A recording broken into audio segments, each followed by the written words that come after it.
Olá, seja bem-vindo à nossa terceira aula da disciplina de Políticas e Programas Aplicados à Saúde e Nutrição. O tema de hoje vai ser, nós falaremos sobre Programas de Saúde e de Alimentação e Nutrição no Brasil. Então, eu sou a professora Aline, eu sou nutricionista e hoje vamos abordar sobre a questão de alguns programas, até que é muito presente dentro da prática da vivência e do nutricionista, que o nutricionista está intimamente ligado aí, com maior frequência dentro de algum desses programas que serão abordados hoje. Tá? Entre eles nós temos o PENAI, nós temos o PAT. Então a gente vai para a contextualização do conteúdo, contextualização da teleaula. Bom, então o PENAI, que é o Programa Nacional de Alimentação Escolar, ele é um programa aí nacional que visa a parte de oferecer uma alimentação para esse estudante, para esse aluno, e o nutricionista ele está inserido, como eu já havia falado, nesse programa, no sentido de promover uma alimentação de boa qualidade, nutricionalmente balanceada, e é um programa também que visa a mudança, de uma responsabilidade em promover uma educação nutricional, para esses jovens e para essas crianças, certo? Então, nós vamos entender um pouco mais como é o objetivo desse programa e como ele atua, nos municípios. A segunda, voltando lá para o quadro, nós temos o segundo programa, é o PAT, o Programa de Alimentação do Trabalhador. É um programa que todas as empresas, boa parte das empresas, elas aderem a esse programa, que visa aí o fornecimento da alimentação para o funcionário, certo? Que que o nutricionista, onde ele está inserido ali, na atuação dele, é numa unidade de alimentação e nutrição, Então, é desempenhar o papel de atuar mesmo na parte de UAN, dentro dessas empresas, e muitas vezes essas empresas, quando elas não fornecem alimentação para esse trabalhador, ela também tem a opção de fornecer a cesta básica para ele. Então, a gente vai estar vendo também quais são os objetivos e a forma como esse programa ele atende a população, certo? Então, lá no quadro nós temos o PNSF, que é o Programa Nacional de Suplementação do Ferro. Então, falamos do PAT e o PNSF. O Programa Nacional de Suplementação do Ferro é um programa que ele atende muito às unidades básicas de saúde,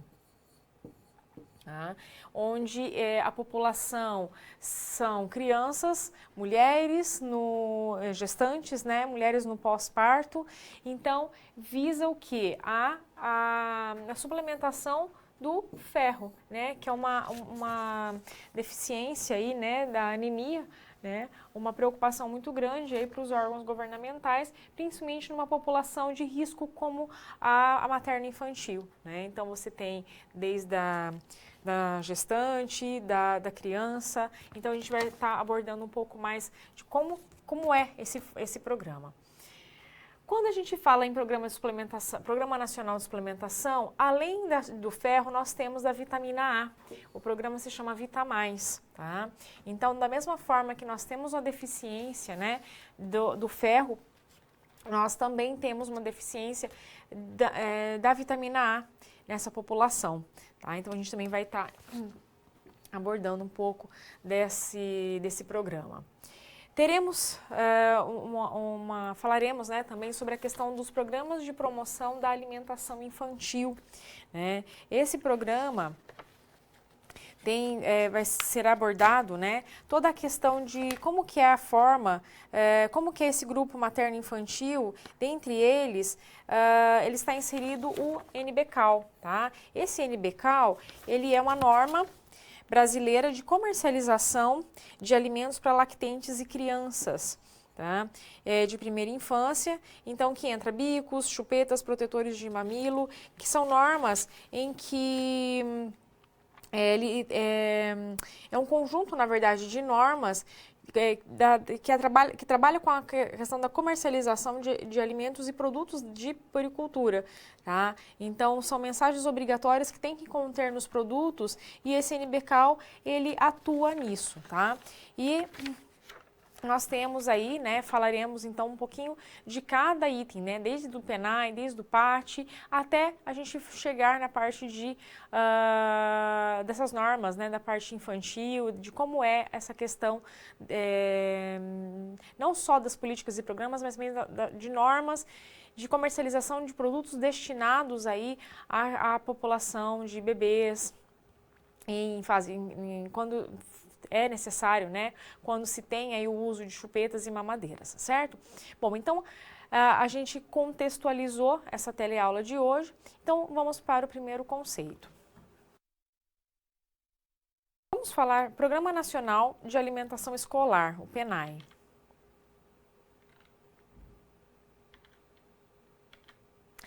Bom, o PENAI, então, ele atende aí, né, a boa parte dessa população, das crianças que recebem uma alimentação escolar, então ela faz parte de um programa em que visa a erradicação da fome no país. Tá? Então, ele prevê que a alimentação dos alunos da educação básica das escolas públicas e a partir que atende, né, esse programa entende o ensino infantil, o fundamental, o médio e a educação de jovens e adultos, que no caso seria o EJA, certo? Então, a ideia que tem desse programa é que criança que se alimenta é criança que aprende, né? Então, são as escolas que inserem a merenda escolar e isso está inserido no PAI. O PENAI, ele tem aí uma recomendação, que é o que a gente vai estar falando um pouco mais para frente, do percentual aí que ele atende 20% das necessidades básicas, do valor energético, né, total, aliás, 20% do valor calórico, né, total, é destinados aí para as recomendações do meu PENAI, certo? E o objetivo do meu programa, desse programa, é promover, né, uma alimentação saudável para alunos, né, no caso, é a rede pública.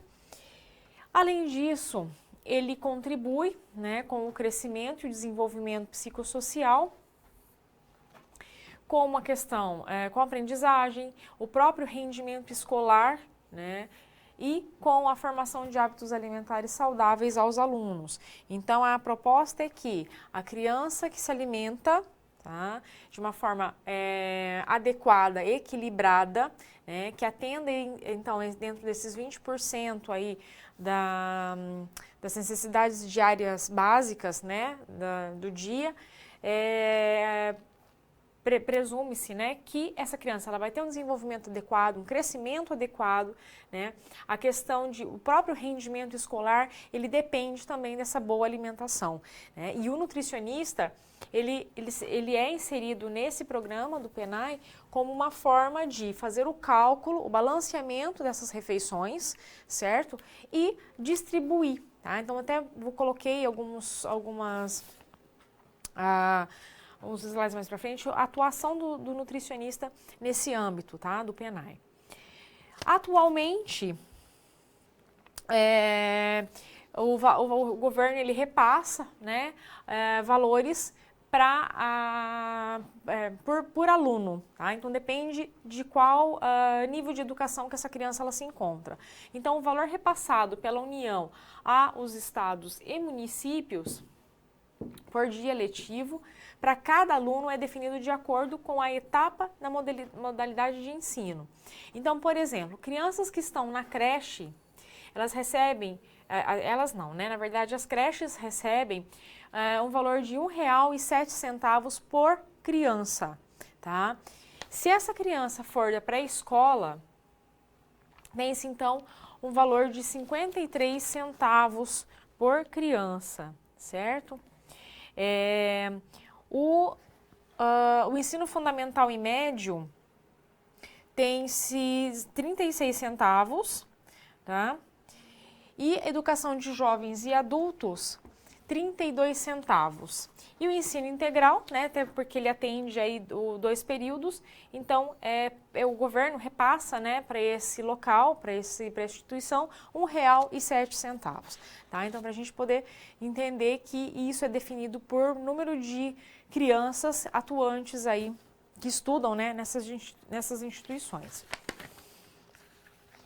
Bom, e aqui nós temos a atuação desse nutricionista, aliás, a atuação do nutricionista nesse programa do PNAE, tá?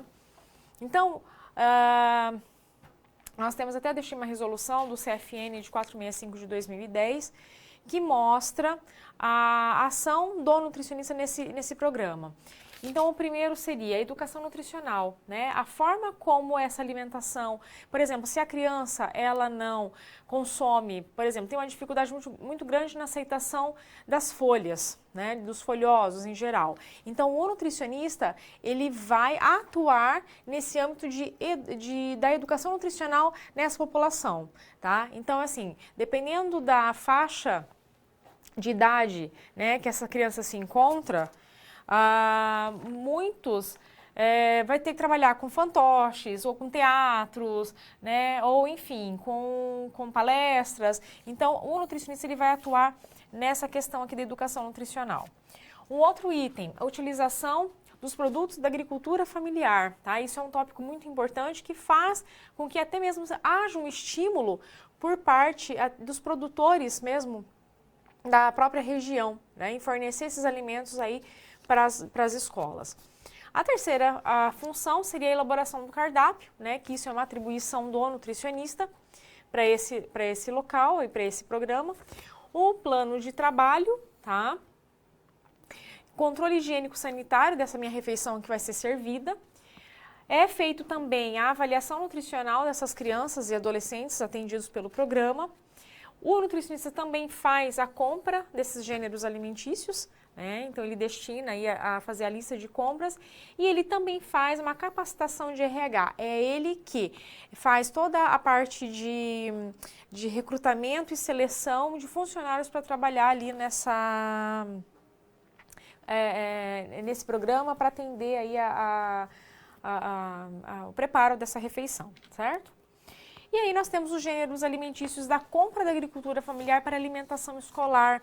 Então a gente pode ver que, olha, dentro da questão de hortaliças, legumes e verduras, nós tivemos aí um percentual positivo, né, muito maior do que a questão dos óleos e gorduras, dos orgânicos, dos cereais, né? Embora as frutas também têm um percentual bem considerado, né? Então, são os gêneros alimentícios que foram aí, então, que vieram da compra da agricultura familiar, da alimentação escolar, certo? Então, a gente viu a atribuição que o nutricionista ele tem, que ele exerce aí nesse programa. Então, assim, tem várias atribuições muito importantes, certo? Então, aqui a gente finaliza, né, o programa do PNAE, certo? Programa de Alimentação do Trabalhador, o PAT, tá?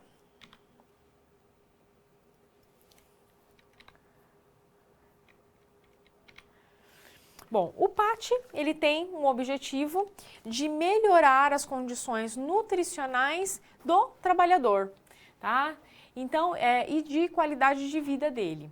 A redução dos acidentes e também o aumento da produtividade, aumento da integração entre o trabalhador e a empresa e aumento também da atratividade da empresa aos empregados. Então, considera-se então como sendo objetivos desse meu programa, né, de alimentação do meu trabalhador.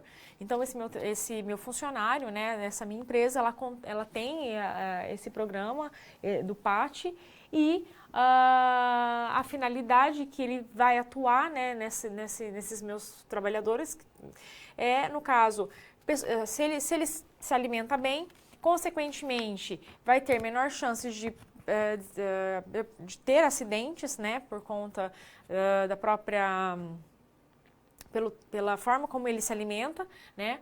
O aumento da produtividade, então se ele se alimenta bem, consequentemente ele vai produzir melhor, né? Aumento da integração do trabalhador com a empresa e aumento da atratividade da empresa também com o seu empregado. Tá? Então, são os objetivos aí que atende o PAT. A empresa tem seus próprios benefícios, né? Então, isenção de cargos sociais sobre o valor de benefício, então, ou o INSS ou o Fundo de Garantia, e pode contar com a dedução do incentivo fiscal por refeição cedida. Então, na verdade, a empresa também acaba ganhando com esse programa, né? Esse programa visa a melhoria da situação nutricional dos trabalhadores brasileiros, né? Então, pelo menos ela deveria atribuir de forma correta nessa alimentação, né, que é destinada ao trabalhador ali da empresa. A empresa pode aderir ao programa sob as seguintes formas. Ela pode servir, né, um serviço próprio de refeição, mas também existem as empresas terceirizadas, certo? Tem também a distribuição de alimentos, então como as cestas básicas, convênios com entidades, né, que forneçam ou prestam serviços de alimentação coletiva, distribuição de vale-refeição e participação da empresa não é obrigatória. Então, não significa que só por ela ser a empresa, ela tenha a necessidade de aderir a esse programa, tá? Então, todas essas... a forma dela, então ela pode atender, né, ou não a esse programa, mas de uma certa forma é ela que vai definir, ela que vai contratar o nutricionista para fazer todo o processo de contratação de funcionários para trabalhar ali naquela minha cozinha industrial. Ela é a nutricionista que vai planejar o cardápio, né? É a nutricionista que vai fazer todo o serviço de RH, né? Compra de gêneros, de produtos, né? Dos alimentos. Então, passa tudo por ela.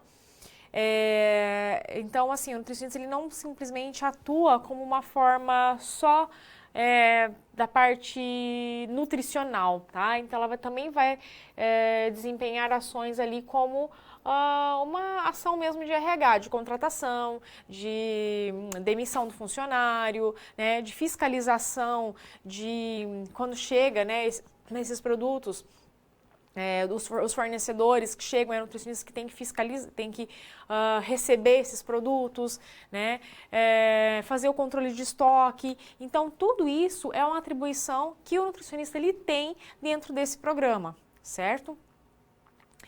Então, ou essa empresa ela pode simplesmente contratar esse nutricionista para fazer isso, ou hoje existem as empresas terceirizadas também que atuam nessa questão, né? Então ela já tem todo um trâmite que é feito em que essa empresa ela contrata essa empresa de alimentação para atender esses funcionários, certo? Mas também, se a empresa ela não quiser aderir a esse PAT como uma forma de distribuir a alimentação, um restaurante inserido ali nessa empresa, ela pode simplesmente distribuir os alimentos como cestas básicas, tá? Então, isso também é um critério desse programa, tá? Ou também a própria distribuição de vale-refeição, certo? O empregador, ele fornece subsídios e o trabalhador contribui com no máximo 20% do valor das refeições, certo? E o programa de alimentação do trabalhador é focado principalmente nos trabalhadores que ganham até 5 salários mínimos, certo? Bom, então aqui a gente tem, né, a atuação do PAT. Então, como eu falei, existem empresas que atuam, que podem aderir a esse PAT como uma inserção desse restaurante dentro dessa empresa, como até mesmo um vale-refeição ou a cesta básica, então, ou também simplesmente ela não aderir a esse tipo de programa, então ela não é obrigada. Tá? E quando essa empresa ela adere a esse programa, o nutricionista tem uma ação muito importante aí na questão de atender, né, toda essa parte alimentar desses trabalhadores, certo? Então aqui a gente finaliza a parte do PAT, que é o Programa de Alimentação do Trabalhador, certo? Programa Nacional de Suplementação de Vitamina A.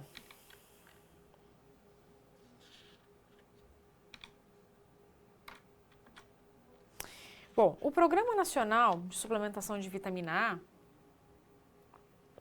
tem como objetivo reduzir e controlar a deficiência nutricional, né, dessa vitamina em crianças de 6 a 59 meses de idade e mulheres que acabaram, né, de ganhar bebê, que seria no pós-parto imediato antes da alta hospitalar. Tá? Então é um programa que visa aí, até mesmo porque é uma população que precisa tem uma necessidade muito grande. Eu posso dizer que não é simplesmente só vitamina A e ferro, né?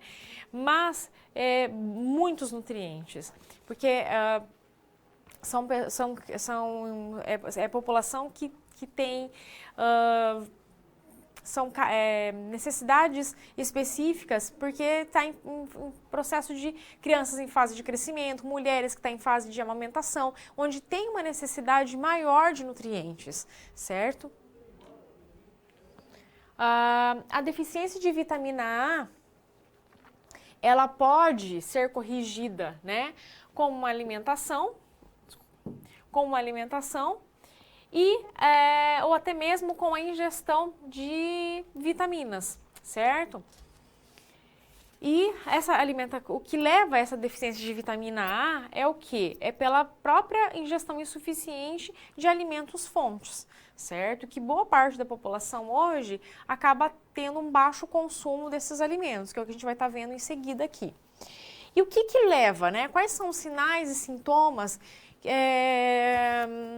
pode trazer aí essa minha deficiência de vitamina A? Problemas no sistema visual, tá? Então, geralmente está muito relacionado com a cegueira noturna, né? E atinge 3 estruturas oculares: a retina, a conjuntiva e a córnea, tendo como consequência tanto a diminuição da sensibilidade à luz até a cegueira parcial ou total. Então, assim, é muito importante, né, por isso que existe esse programa, para que não haja esse tipo de problema nessa população, certo? Uma coisa que é muito importante a gente pensar que a vitamina A ela não atua apenas na parte ocular. Tá? A vitamina A, ela também é importante no processo de crescimento dessa criança. Então, crianças que estão com deficiência de crescimento, né? Estão com crescimento um pouco menos abaixo ali, né, da curva, com dificuldade, vamos pensar assim, com dificuldade de crescimento, também deve ser avaliada essa vitamina A. Tá? E um outro ponto que é muito importante, eu acho que assim, ele não se aplica no programa, tá? Porque o programa ele tem a questão da parte ocular, mas a nutrição, a gente também tem que pensar que esse nutriente ele não vai servir apenas para uma coisa no nosso organismo, né? Então ele também atua na questão da imunidade, tá? Então muitas crianças que são imunodeprimidas, né? Então a gente tem uma imunidade um pouco mais fragilizada, possivelmente um dos nutrientes, não posso dizer que simplesmente é a vitamina A, mas o nutriente também que pode contribuir para essa piora do sistema imunológico é a deficiência de vitamina A. Né? Então, olha quanta coisa, né? Então, como é importante que se faça a suplementação, mas de forma correta da vitamina A, porque a vitamina A é uma vitamina lipossolúvel, né? E a gente tem que tomar muito cuidado porque ela pode ter aí, tomar cuidado com o excesso dela, né? Que a gente pode estar levando uma toxicidade, certo? É diferente de uma vitamina hidrossolúvel. Então, por isso a gente, como nutricionista, tem que atentar muito para isso. Mas, só para a gente tentar, só abrir um pouco parênteses aí, para a gente poder mostrar que existe aí outras atribuições, outra importância muito considerável aí quando a gente fala da vitamina A, né? Embora o programa ele cita muito a questão ocular, certo? Então, vamos lá, continuando no quadro. A OMS, ela recomenda a suplementação de vitamina A para prevenir a sua carência e, consequentemente, reduzindo casos de xeroftalmia, né? Então, como eu falei aí, em relação à questão do olho seco e cegueira de origem nutricional, certo? Então, aquela pessoa que tem uma dificuldade de enxergar, principalmente a dificuldade de enxergar no escuro, né? Então, a relação tem grande com a vitamina A. A dieta deve estar inserida nas ações de combate e prevenção de carência de vitamina A, acompanhando a suplementação profilática, tá? Mas não como tratamento, mas como uma forma de prevenção mesmo, tá? Então, por isso que essas dosagens aqui têm que ser monitoradas, tá? Eu não posso prescrever, né, sem a necessidade, tá? E aí, em seguida, nós temos, né, algumas medidas de caráter profilático. Então, seria promoção do aleitamento materno exclusivo até o 6º mês de vida dessa criança e a complementação até os 2 anos de idade ou mais. Por quê? Porque a partir do momento que essa criança ela recebe aleitamento materno de forma exclusiva, essas vitaminas elas estão sendo repassadas da mãe para o bebê. Tá? Então, diferente que quando essa criança ela recebe as fórmulas lácteas, não consegue atender a necessidade diária, tá? Então, mais uma vez, um benefício que a gente conta do aleitamento materno de forma exclusiva. E quando a gente pensa também na introdução dessa complementação, né, dessa alimentação, é que essa criança ela também já comece a receber o quê? Os legumes, né? A abóbora, né? A cenoura, né? Então, todos esses alimentos vindos da alimentação, ou até mesmo as frutas, né? A manga, né? Então, assim, todos os nutrientes de uma forma que se insira numa alimentação adequada para essa criança aí, o ideal sendo a partir do 6º mês, né? Até os 2 anos de idade ou mais. Incentivo à alimentação adequada e saudável com incentivo ao consumo de alimentos ricos em vitamina A. Os alimentos fontes de vitamina A, geralmente a gente chama são os amarelos, né? Amarelos alaranjados. Embora os verdes escuros também. Né? Então entra rúcula, brócolis, então todos os folhosos verdes escuros, tá? Eles contêm também a vitamina A, né? O beta-caroteno especificamente, né? E nós temos a manga, nós temos a abóbora cabotiá, né? A laranja, cenoura, enfim, são os alimentos fontes de vitamina A. Mas para ficar mais claro, né, eu deixei uma tabela e mostra onde podemos encontrar, né, as quantidades de vitamina A em 100 gramas desse meu produto. Né? Então, fontes alimentares em quantidade de 100 gramas. Então, em 100 gramas de fígado, nós temos 14.000 microgramas. Lembrando que a vitamina A, ela é micrograma, tá?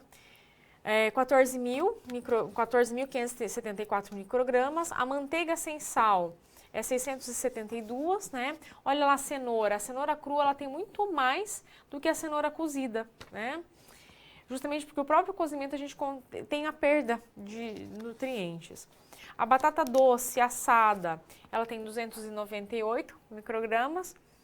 A manga, 118, também é considerável, né, esse valor dela, porque em 100 gramas é super fácil você atingir, né, de manga. O espinafre cozido já é 621 e a couve manteiga. Então, para você ter 384 de vitamina A, você precisa consumir 100 gramas de couve manteiga, né? Então, só para a gente poder ter uma ideia de quais são os principais alimentos que a gente teria aí fontes de vitamina A, certo? Então, a ideia é que se faça a introdução, que tenha a inserção desses alimentos, fontes de vitamina A, né? Como o próprio fígado, o grande problema do fígado é pela questão das toxinas que se tem hoje, né, no fígado bovino, né? Então, a gente acaba orientando um pouco, mesmo pela questão das fontes vegetais, né? A couve, as frutas e verduras amarelos alaranjados. Certo? Bom, então aqui a gente finaliza o nosso programa de suplementação de vitamina A, tá? Vita A+. Bom, então agora a gente parte para a nossa resolução da situação problema, tá? Considerando as regras e os objetivos do Programa Nacional de Alimentação Escolar, assim como as suas responsabilidades, assinale a alternativa correta. Tá? Então, pensando um pouquinho lá no PENAI.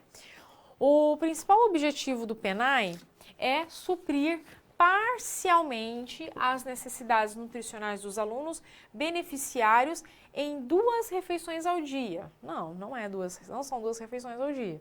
Né? A refeição oferecida deve ter aproximadamente 350 calorias e 9 gramas de proteínas, o que corresponde a aproximadamente 30% das necessidades diárias do aluno? Não, é como eu falei, né? 20%. A base de cálculo para a determinação de recurso mensal é feita tomando-se o número de alunos matriculados e multiplica-se pelo recurso individual e por 20 dias de atendimento, que é a quantidade de dias letivos de um mês. Tá? Não. Os recursos para o programa, ele vem do Tesouro Nacional, via Fundo Nacional de Desenvolvimento da Educação, que é FNDE, que recebe e repassa aos municípios em 10 parcelas idênticas de fevereiro a novembro. Tá? Então, essa é a resposta correta. Letra E. As escolas filantrópicas podem receber os repasses referentes ao programa, porém, recebem uma ordem de 85% do valor destinado às entidades públicas. Não, na verdade, não é a resposta correta, certo? Então, a resposta correta é a letra D. Mas aí, nós temos o comentário da justificativa, né? Que o programa, né, o PENAI, ele tem como objetivo, claro, né, com relação às necessidades nutricionais dos alunos. A meta é suprir parcialmente as necessidades nutricionais dos alunos beneficiários em pelo menos uma refeição ao dia, tá? Só lembrando, gente, eu coloquei 20%, mas é 15%, tá? Desculpa. É é errado. Coloquei o valor de 20, mas é 15. A refeição oferecida deve ter aproximadamente 350 calorias,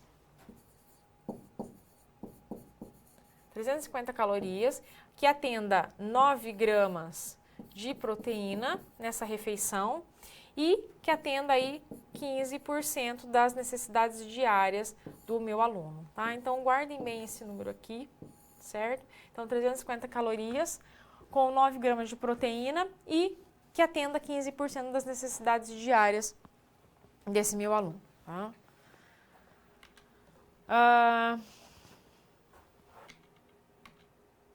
A compra dos alimentos que irão suprir essas necessidades é feita mediante repasse do governo federal. E a base de cálculo, né, é repassado mensalmente e feita, então, com o número de alunos no ano anterior pelo censo e multiplica-se pelo recurso individual e 20 dias de atendimento, que é a quantidade de dias letivos de um mês. Então, o cálculo é feito dessa forma, né? Essa métrica pode significar recurso maior ou menor que o necessário, pois o número de alunos varia muito de um ano para o outro.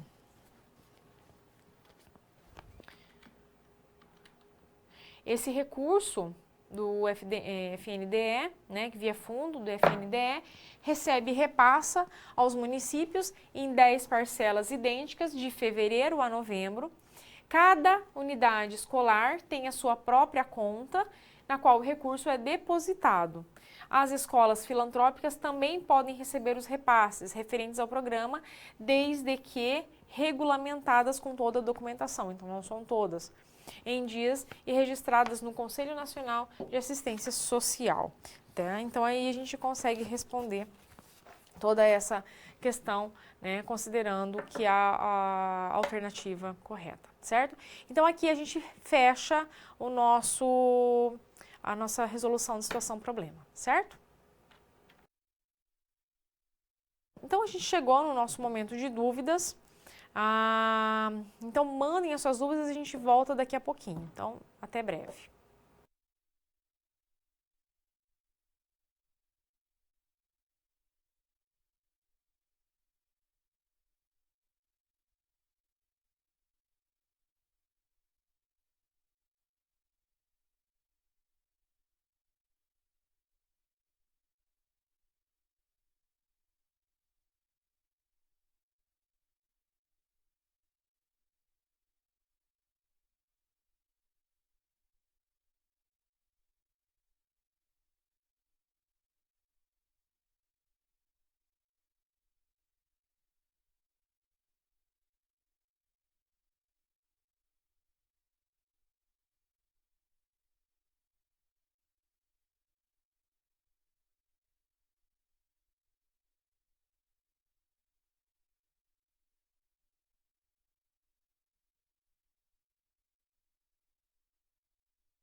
Bom, então aí agora, né, a gente vai partir para nosso próximo programa, né, que vai ser trabalhado, vamos lá para o quadro, Programa Nacional de Suplementação do Ferro, né, que é o PNSF. Bom, o Programa Nacional de Suplementação do Ferro é um programa bem, eu posso dizer que ele é um dos programas bem consistentes aí na nossa prática dentro de uma unidade básica de saúde, e ele tem como objetivo diminuir a alta prevalência de anemia na população brasileira, certo? Só que daí ele atende dois grupos principais, que são crianças de 6 meses a 2 anos e as gestantes, tá? Mas ele também acaba atendendo as nutrizes e mulheres pós-parto ou pós-aborto, tá? Qual que é o grande problema, né? O porquê dessa preocupação, né, com a relação com o ferro? Porque crianças, mulheres grávidas ou crianças que estão entre 6 meses a 2 anos, tem aí uma grande chance, né, de nascerem, né, bebês com baixo peso, né? Então essa consequência ao longo prazo também geram problemas nessa criança futuramente, tá? Então baixo peso ao nascer é uma consequência dessa anemia nessa gestante. Mas também essa anemia ela pode levar aí uma alta mortalidade dessa mãe, tá? Por isso que é muito importante quando o médico ele faz esse hemograma para avaliar como está, né, os estoques de ferro dessa mãe. Déficit cognitivo nas crianças. Crianças com baixa quantidade, baixo teor de ferro, né, são crianças que têm um déficit cognitivo inferior, tá? São crianças que não crescem, né, como a vitamina A também tem uma relação, mas o ferro, ele também tem essa relação. São crianças que não crescem, são crianças que têm um déficit cognitivo, certo? Então, como é para você notar que como é importante que essa gestante ela tenha os estoques adequados antes de engravidar, tá? E o comprometimento do sistema imunológico. Então, é importantíssimo que essa mulher, que essa criança também que entra nesse programa tenha essa preocupação com esses estoques de ferro no corpo, justamente porque pensando no sistema imunológico. Bom, a distribuição, esse programa ele tem, né, a distribuição de suplementação medicamentosa de ferro para crianças de 6 a 18 meses de idade, gestantes a partir da 20ª semana, que é quando você começa a ter um aumento desses estoques, dessas necessidades de ferro.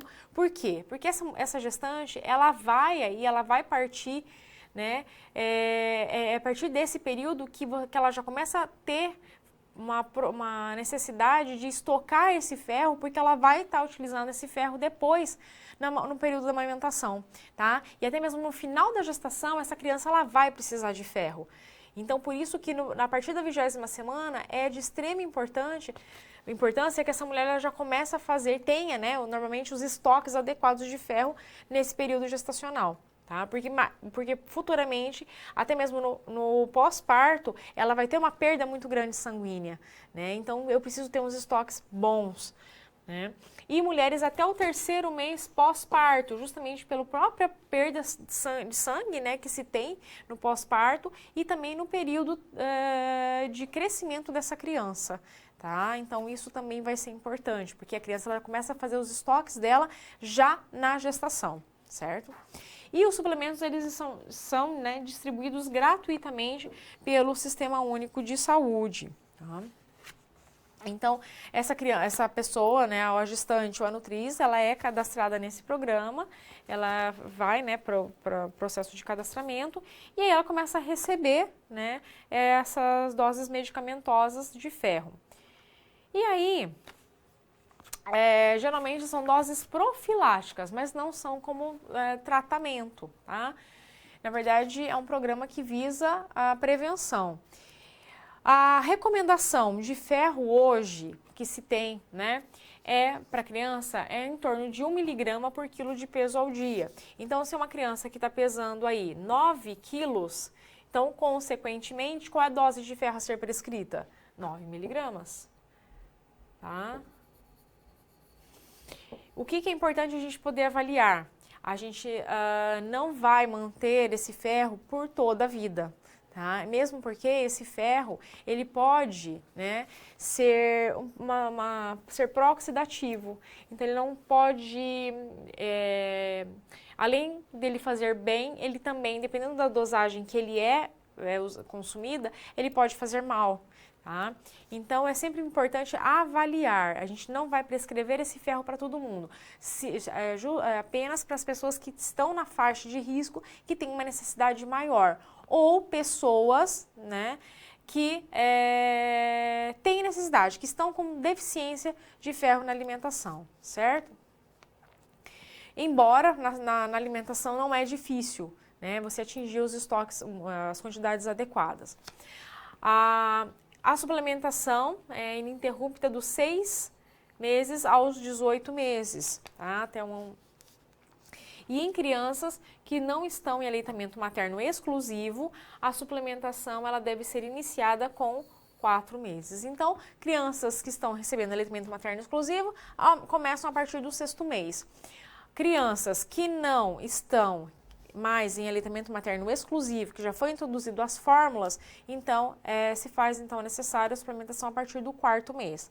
Sempre lembrando que geralmente quando essa criança ela vai para, ela é atendida, né, no setor público, tudo tem que ser avaliado, a parte alimentar, né, como que tem que ser feita como que está o consumo desses alimentos fontes, tá? Porque a ideia mesmo dentro da nutrição é tentar trabalhar com a alimentação e não com os suplementos, né? Bom, vamos colocar aqui a conduta nutricional. A conduta nutricional deve priorizar alimentos ricos em ferro, tá? Então, de onde a gente consegue ter esses alimentos ricos em ferros? Nas carnes vermelhas, tá? Que a gente vai ter o ferro M aqui. As partes escuras das carnes brancas. Então, por exemplo, uma coxa, sobrecoxa, ela vai ter um teor de ferro maior do que um peito do frango, certo? Então, sempre orientar. Por exemplo, o peixe, a parte escura do peixe, ela tem um teor maior de ferro do que especificamente só naquela parte branca. Então, sempre quando for orientar isso, por exemplo, a sardinha, né? A sardinha, ela tem um teor de ferro muito maior que às vezes só os peixes brancos. Então, na hora que for trabalhar essa parte de orientação nutricional para esse paciente, priorizar essas condutas, né? Saber orientar ele a saber escolher qual é o melhor alimento com um teor maior de ferro. Né? Os vegetais folhosos verdes escuros. Então, mais uma vez, o que acontece? As pessoas não estão comendo folhas verdes escuras, muito menos folhas, né? Então, aí a gente acaba partindo de que essas pessoas acabam tendo muito consumo de carnes vermelhas, né? Então, dependendo da classe econômica, né? Porque muitas vezes deixam de comer a carne para comer os embutidos, tipo uma salsicha, enfim, né?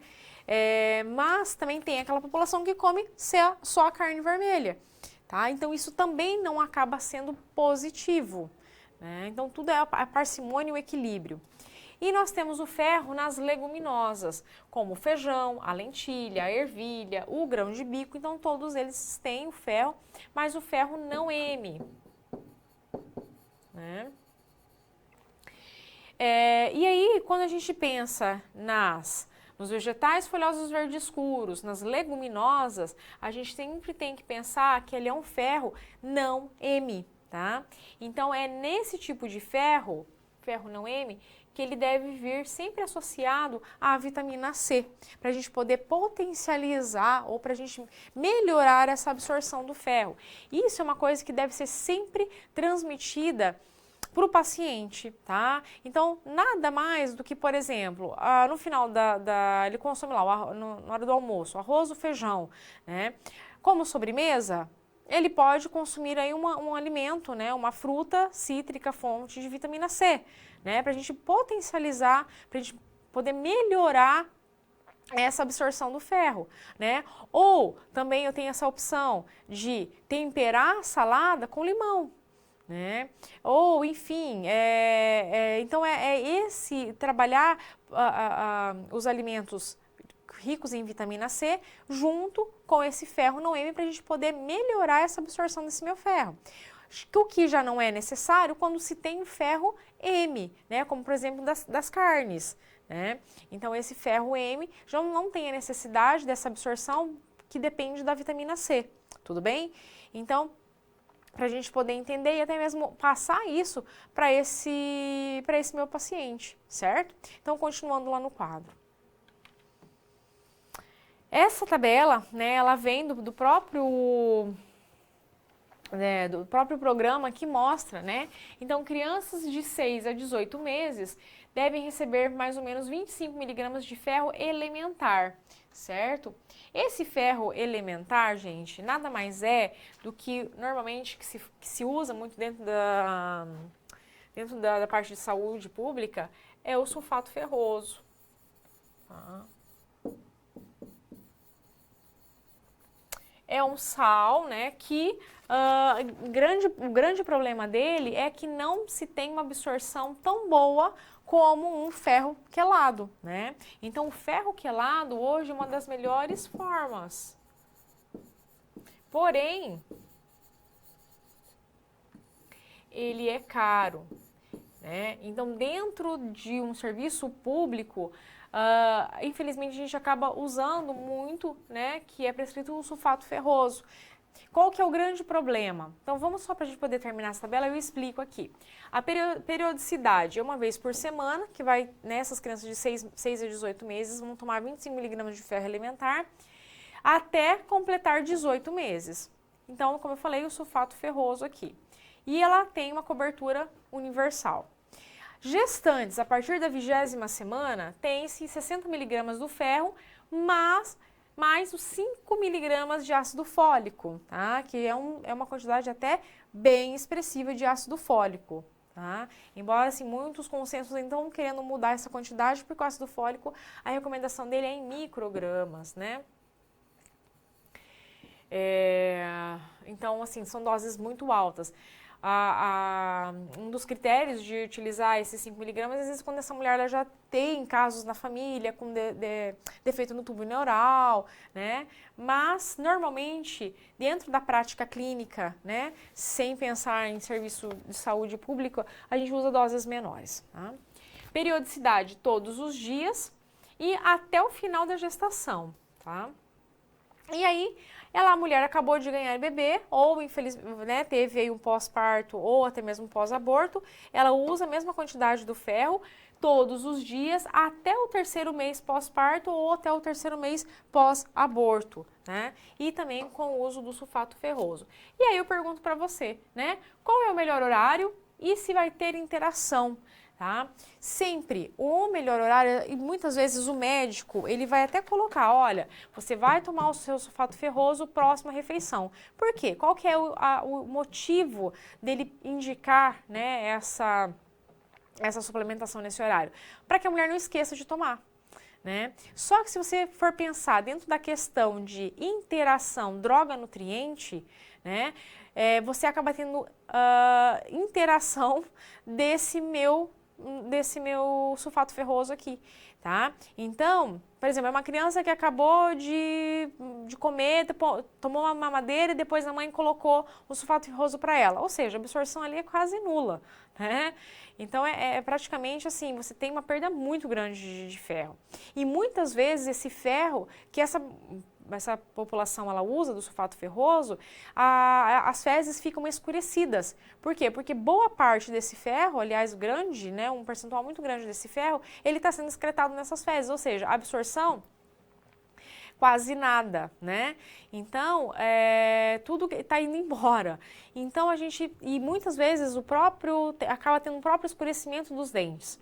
Então, a gente até orienta que essa mulher, enfim, essa criança consiga tomar esse sulfato ferroso, mas em canudo, para que não entre em contato com os dentes, tá? Para não promover ao longo do tempo o escurecimento desse dente, tá? Então, por quê? Porque é o tipo de um sal elementar, né? Um ferro elementar que é trabalhado, tá? Então, a gente tem essa questão. O melhor horário, então foi o que eu falei, né? O melhor horário seria o horário da tarde, tá? Por quê? O melhor horário, porque você pode associar esse suplemento, por exemplo, com o suco de laranja, né? Um suco de laranja, uma fonte proteica, enfim, ou uma fruta, fonte de vitamina C nesse horário, e você administra isso, tá?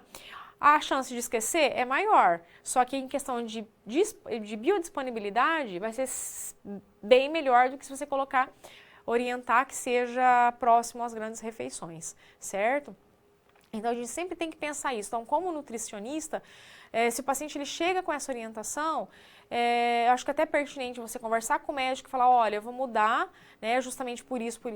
Então, você vai justificar o porquê que você está mudando o horário, né, porque isso não é o nutricionista ele pode fazer isso porque compete ao nutricionista a prescrição e a orientação de suplementos nutricionais.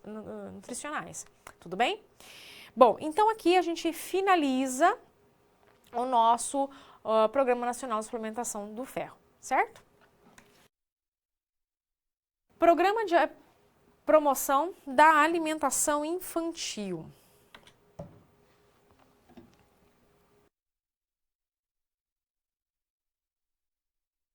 Mais uma vez, a gente fala do grupo materno-infantil, né? É um grupo vulnerável, né, com prioridades, principalmente nos atendimentos sociais e os atendimentos em relação à questão de saúde, né?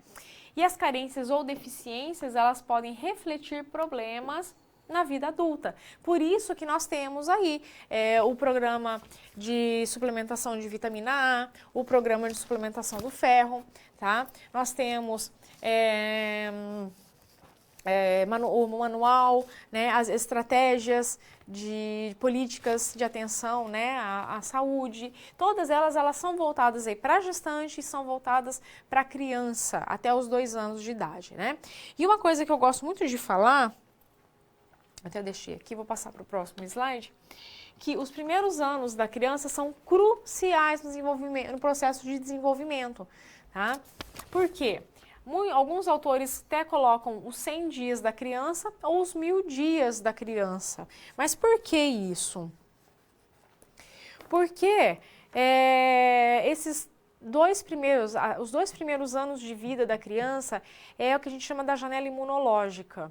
Então, essa criança, até os 2 anos de vida dela, está tendo todo um processo de formação de desenvolvimento, né, a parte cognitiva, o cérebro ele vai finalizar, né, a sua formação.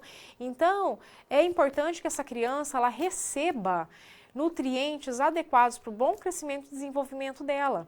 E quando a gente pensa nesses 1000 dias, hoje se comenta muito dentro da parte de materno-infantil, os 1000 dias da criança. Por quê? Porque ele compreende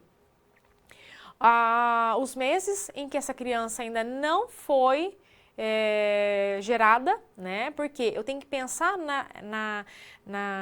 de como essa mãe ela vai receber essa criança, né? O processo de fecundação desse meu embrião. Então, isso depende da minha nutrição ali naquele momento.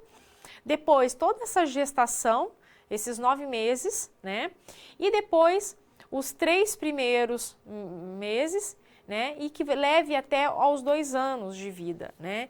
Então, esses 1000 dias, eles são até são importantes, por quê? Porque é a partir daí que eu começo a ter toda essa formação do hábito alimentar dessa minha criança, né? Então, quando ela recebe um aleitamento materno por um tempo maior, ele é introduzido essa alimentação de uma forma complementar, mas de uma forma qualitativa boa, né?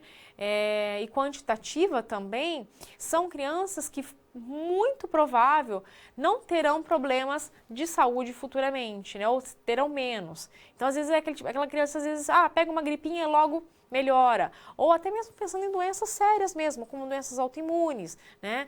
Ou até mesmo diabetes, obesidade, alguns tipos de câncer. Então, tudo isso pode ser mudado nesses 1000 dias dessa criança. Então, tudo depende desse período que é crucial depois para a vida futura dela. Então, por isso que a gente sempre bate muito em cima da própria questão mesmo. A mãe está pensando em engravidar, vamos já começar a pensar na nutrição, né, antes de ter a fecundação, porque a nutrição ela já começa antes mesmo dessa criança existir.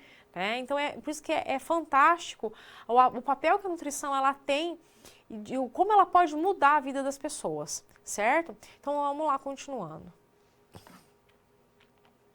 O programa, né, esses programas, eles buscam melhorar o perfil nutricional, alimentar e de saúde, né, com ênfase no aleitamento materno.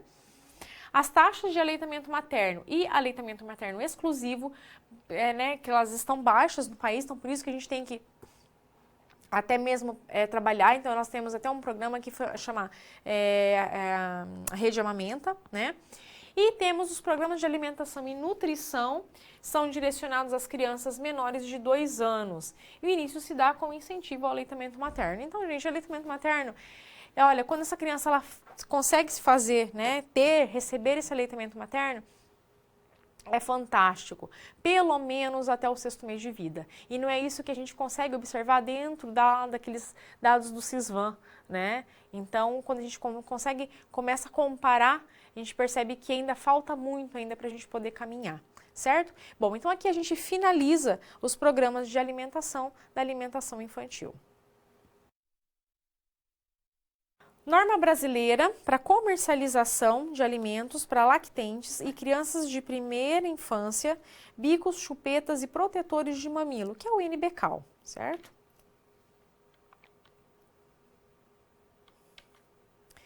Bom, o NBCAL na verdade, nada mais é do que um conjunto de leis que normatizam a comercialização de alimentos e produtos de puericultura, tá? Então, são mensagens que são obrigatórias nas mamadeiras, nas chupetas, nos bicos, né? Por exemplo, muitos provavelmente, né, já viram que o Ministério da Saúde diverte, a criança que mama no peito não necessita de mamadeira, bico ou chupeta. Então, assim, vamos supor que se faz necessário o uso, então, mas a gente tem normas que orientam, né, que se faça da melhor forma ali, que tenta normatizar essa comercialização desses produtos, tá? O uso de mamadeira, bico, chupeta prejudica o aleitamento materno. Então, provavelmente, muitos de vocês já viram frases como essa, né? Nos protetores de mamilo, o Ministério da Saúde diverte, o uso de protetor de mamilo prejudica a amamentação, né? Mas, por exemplo, até casos mesmo, com a experiência que eu tenho, né, dentro da parte da parte infantil também, por exemplo, muitas vezes tem mães que eu já pude acompanhar, que ela tem um mamilo plano ou ela tem um mamilo invertido. Então, nesses casos, se a gente usar, né, esses protetores de mamilo, é uma estratégia para a gente poder favorecer o próprio aleitamento materno, né? Então, assim, tudo tem que ser pensado sempre com parcimônia. Até que ponto eu posso ir com isso? Até que ponto ele pode me ajudar ou até que ponto ele pode prejudicar, tá? Então, assim, tive casos, por exemplo, a mãe ela tinha gêmeos, né? Ela ganhou gêmeos e ela tinha os 2 bicos invertidos, né?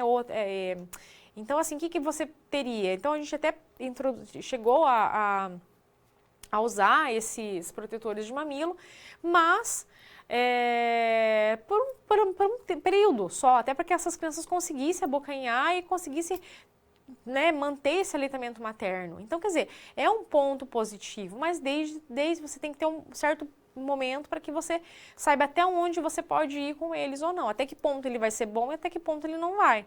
Tá? Então, mas para tudo isso, a gente precisa saber que existem técnicas, que existem normas, normatização dessas recomendações, tudo bem? Então, voltando lá para o quadro. Nas fórmulas infantis para lactentes e fórmulas infantis de segmento para lactentes. Muitos provavelmente já viram, né? Este produto somente deve ser usado na alimentação de crianças menores de 1 ano de idade, com indicação expressa de médico ou nutricionista. O aleitamento materno evita infecções e alergias e fortalece o vínculo mãe e filho, certo?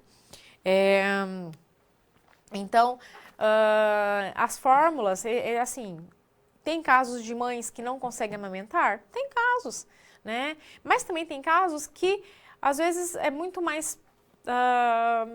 às vezes a pessoa não tem a informação, né? Às vezes ela não recebe a informação de todos os benefícios que se teria dentro de uma amamentação e ela acaba, porque assim, é difícil amamentar, né? Eu acho que quem passou ou quem passa por isso não é fácil, né? Eu acho assim, a mulher tem que ter muita opinião e falar assim, não, eu vou seguir esse aleitamento materno, né? Mas muitas acabam desistindo no meio do caminho, porque não é um momento fácil, a mulher não, ela tem assim um desgaste muito grande, tanto emocional quanto físico, e até a própria sociedade cobra muito isso dela. Ah, mas ainda está amamentando, a criança com 1 ano ainda está amamentando, né? Então, eu posso dizer até mesmo, né, que quanto mais tempo essa criança amamentar, mais benefícios ela vai conseguir ter nisso, né? Então, e nesse caso, quando essa mulher não tem, né, essa recomendação, ela acaba mesmo partindo para a fórmula que acaba ficando mais fácil, a criança dorme a noite toda, enfim, tem lá, né? Mas se você for pensar a longo prazo, a gente vai depois colher as consequências disso, né? E aí por isso que tem essas normas que fala, né? Como o próprio quadro já está mostrando lá. O aleitamento materno evita as infecções e alergias e fortalece o vínculo mãe e filho, né? Então, esse produto só pode ser utilizado na alimentação de crianças menores de 1 ano com a supervisão, com a indicação do médico ou a nutricionista, certo? Leite desnatado e semidesnatado com ou sem adição de nutrientes essenciais. Então, nós temos no aviso, este produto não deve ser usado para alimentar crianças, a não ser por indicação expressa do médico ou nutricionista. O aleitamento evita infecções, alergias e é recomendado até os 2 anos de idade ou mais. Tá? Então, tudo isso são normas que a gente tem aí como para a gente poder citar, né, que infelizmente a gente tem, né, e saber que existe uma fiscalização em cima disso, tá? Porque, por exemplo, às vezes a criança nasce prematura, a ideia é que ela receba esse leite dessa mãe, quando essa mãe ela consegue extrair esse leite, né, porque também não é fácil essa extração, né, tanto manual quanto via, né, máquina, mecânica. Então, vamos supor, é um prematuro que precisa, que está perdendo peso, né, então a primeira coisa, o médico não pensa, vamos entrar com essa fórmula para que essa criança ela consiga ganhar peso o mais rápido possível. Então, a gente tem situações, e aí entra, a partir daí, qual é o melhor leite para ser oferecido para essa criança nesse momento, né? Então, o nutricionista, ele vai atuar. Bom, então eu vou indicar tal determinado produto, porque é isso que vai para esse período, né? A partir de então, a gente parte para outro. Então, o nutricionista, ele tem ele deve ter esse conhecimento, né? Porque, infelizmente, não é todo mundo que consegue tá sendo amamentado, né? Então, a gente tem os recursos, ainda bem que tem esses recursos, né, dessas fórmulas, que elas têm uma tecnologia boa, mas nenhuma delas, infelizmente, né, até então, se equipara a um leite materno. Tentam, mas não conseguem, né? Porque o leite materno, ele é algo assim que é fantástico, que a natureza criou e ninguém vai conseguir copiar, né? 100%, né? Mas, para isso, nós temos as normas e as recomendações, que for para quem usar, deixa bem claro de que pode usar, mas saiba que o Ministério da Saúde, ele recomenda o aleitamento materno, tudo bem? Bom, então aqui a gente fecha, né, toda essa questão do NBK, tá?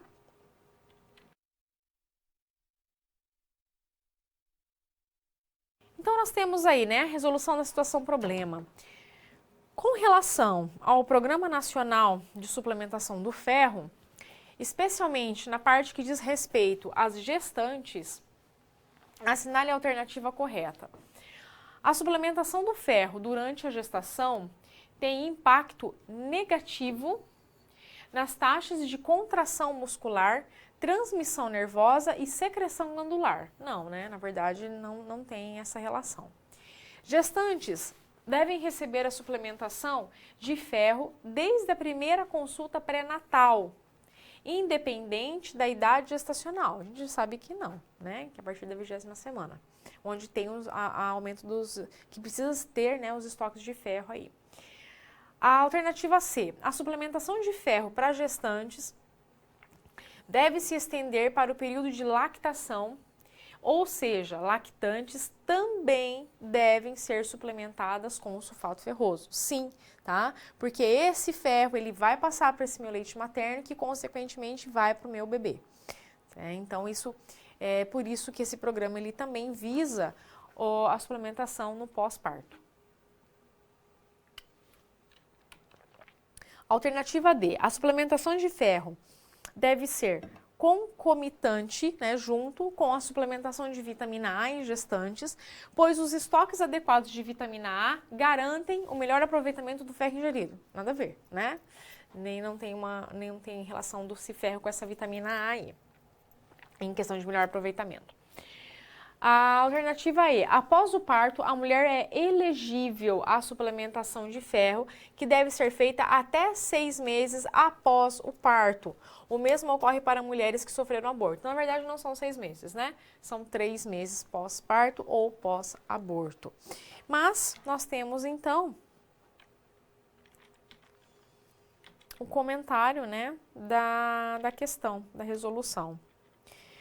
Que a suplementação de ferro, ela, durante a gestação, é uma prática recomendada, né, pelo Programa Nacional de Suplementação de Ferro. As gestantes, juntamente com lactantes ou as nutrizes, né, e crianças menores de 5 anos de idade, compõem o quê? Um grupo vulnerável a doenças carenciais, que englobam, entre outras, a anemia ferropriva, né, e a DVA, que é deficiência de vitamina A, e o bócio endêmico, né, que no caso é a deficiência do iodo. Segundo a Organização Mundial da Saúde, a suplementação de ferro, né, utilizando o sulfato ferroso, tem impacto positivo contra o baixo peso ao nascimento. Então, crianças que nascem com deficiência, né, de ferro, consequentemente a criança que nasce com baixo peso, né. O nascimento pré-termo, a anemia materna e a deficiência também de ferro materna a termo. Então, gente, a mulher, é muito importante que se avalie esse ferro dessa mãe aí, ao longo dessa gestação toda, né? Por quê? Porque são doses que tem que ser, tem que estar, né, adequadas, porque como no pós-parto ela vai ter perda sanguínea, né? Se ela passar então por uma cesárea, também vai ter essa perda sanguínea, né? Então, depois quando ela for amamentar, essa ferritina baixa, né, que são os estoques de ferro, pode então levar a problemas até mesmo nessa mãe, tá? Então ela vai ter consequências não muito boas, agradáveis, com essa questão dessa baixa quantidade de ferro, né, nela. Então, os dois acabam tendo um ponto negativo, tanto o bebê quanto a mãe. Então, por isso que é muito importante avaliar os níveis e os estoques de ferro na gestação e amamentação. Tudo bem? Então, vamos lá, continuando. As gestantes devem receber a suplementação de ferro a partir da 20ª semana gestacional, estendendo até o final da gestação, conforme a orientação e prescrição do profissional que acompanha o pré-natal. Diferente da suplementação de ferro, a suplementação de vitamina A não se aplica às gestantes, somente a puérperas, tá? Após o parto e durante a lactação, a mulher deve continuar a receber o suplemento de ferro por um prazo de 3 meses. O mesmo deve ser aplicado para mulheres que sofreram aborto, né? Ou seja, recebem a suplementação de sulfato ferroso por 3 meses após o procedimento de curetagem ou parto propriamente dito, certo? Então, aqui a gente tem a justificativa do porquê, né, da alternativa, né, né, assinalada. Tudo bem? Bom, então aqui a gente fecha, né, a resolução da situação problema. Então a gente vai para mais uma vez, né, para o nosso momento de perguntas. Então a gente tem mais um tempinho aí e a gente volta daqui 2 minutinhos, tá? Então, até mais.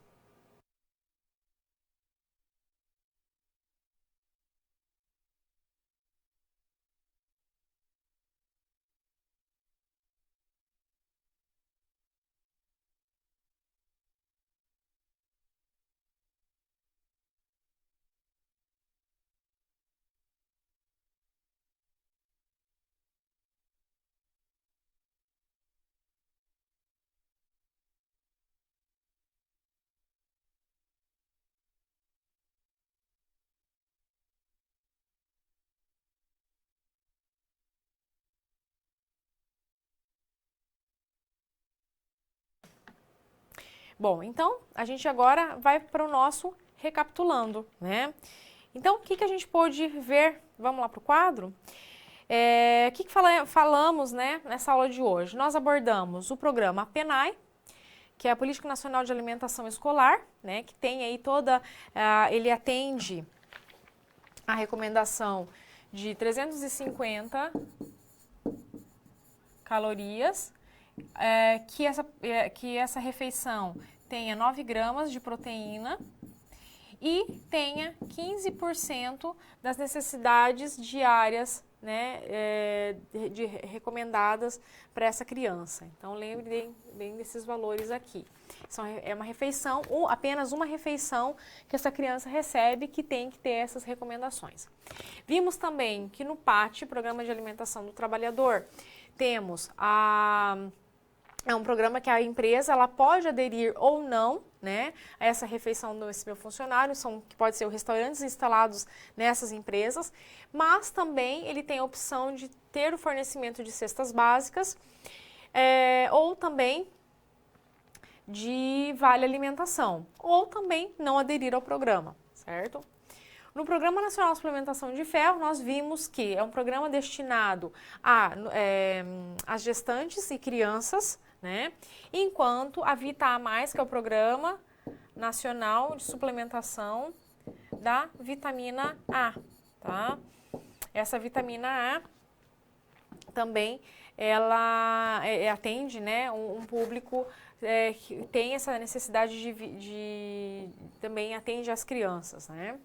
Lembrando que a suplementação de ferro, sempre no caso, pelo programa, é o sulfato ferroso, né? E a dosagem dele é 1 miligrama por quilo de peso ao dia, tá? Então, sempre o cálculo que se coloca é esse.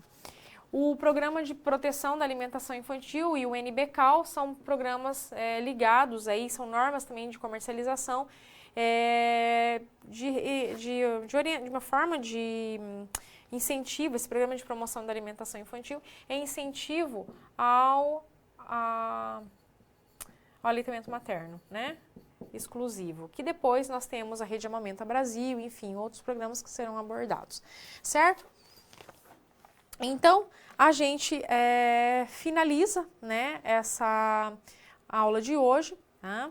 E aguardo vocês até a próxima aula. Até mais.